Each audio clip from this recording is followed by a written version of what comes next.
ನಮಸ್ತೆ, ಹೇಗಿದೆ ಎಲ್ಲರೂ? ಹೋಪ್ ಎಲ್ಲರೂ ಚೆನ್ನಾಗಿದ್ದೀರಾ ಅನ್ಕೊತೀನಿ. ಇವತ್ತು ಶ್ರೀರಾಮ ನವಮಿ. ನಾವು ಬೆಳಗ್ಗೆ ಬೇಗನೆ ಎದ್ದು ಸ್ನಾನ ಮಾಡಿ ಮನೆಯೆಲ್ಲ ಕ್ಲೀನ್ ಮಾಡಿ ದೇವಸ್ಥಾನಕ್ಕೆ ಹೋಗಿದ್ವಿ. ದೇವಸ್ಥಾನದಲ್ಲಿ ಪೂಜೆ ಎಲ್ಲ ಮುಗಿಸ್ಕೊಂಡು ಅದಾದಮೇಲೆ ಅಲ್ಲಿ ಪ್ರಸಾದ ಕೊಟ್ಟಿದ್ದರು. ಪ್ರಸಾದ ಪಾನಕ, ಕೋಸಂಬರಿ, ಮಜ್ಜಿಗೆ ಎಲ್ಲ ತಿಂದ್ಕೊಂಡು ಮನೆಗೆ ಬಂದು ಸ್ವಲ್ಪ ನೈವೇದ್ಯಕ್ಕೆ ಎಲ್ಲ ಮಾಡಿ ಪೂಜೆ ಮಾಡಿ ಅದಾದಮೇಲೆ ಆ್ಯಸ್ ಯೂಶ್ವಲ್ ಕೆಲಸ ಇತ್ತು. ಸೊ ಕೆಲಸ ಮಾಡ್ತಾ ಮಾಡ್ತಾ ಟೈಮ್ ಹೋಗಿದ್ದೇ ಗೊತ್ತಾಗಲಿಲ್ಲ. ಅರೌಂಡ್ 2:30 ಹಂಗೆ ಹೊಟ್ಟೆ ಹಸಿವಾಗಕ್ಕೆ ಸ್ಟಾರ್ಟ್ ಆಯಿತು.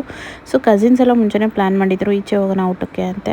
ಸೊ ಹೋದ್ವಿ, ಊಟ ಮಾಡಿಕೊಂಡು ಹಂಗೆ ಐಸ್ ಕ್ರೀಮ್ ಎಲ್ಲ ತಿನ್ಕೊಂಡು ಬಂದ್ವಿ. ಮತ್ತು ಈವ್ನಿಂಗ್ ನಂಗೆ ಒಂದು ಸ್ವಲ್ಪ ಕೆಲಸ ಇತ್ತು, ಸ್ವಲ್ಪ ಬ್ಲೌಸ್ ಸ್ಟಿಚ್ ಕೊಡೋದಿತ್ತು. ಸೊ ಹೋಗಿ ಅದನ್ನೆಲ್ಲ ಮುಗಿಸ್ಕೊಂಡು ಮತ್ತೆ ಬರ್ತಾ ಸ್ವಲ್ಪ ಗ್ರೋಸರೀಸ್ ತೊಗೊಂಬರೋದಿತ್ತು.